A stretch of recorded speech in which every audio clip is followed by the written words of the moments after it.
سال میں 15 راتیں ایسی ہیں جن کی بڑی فضیلت ہے۔ ان 15 راتوں میں سے 6 راتیں رمضان المبارک کے مہینے میں ہیں۔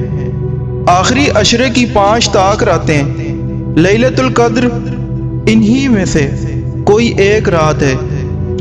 چھٹی رات رمضان کی 17ویں شب ہے۔ اس کی صبح کو یوم الفرقان کہا جاتا ہے۔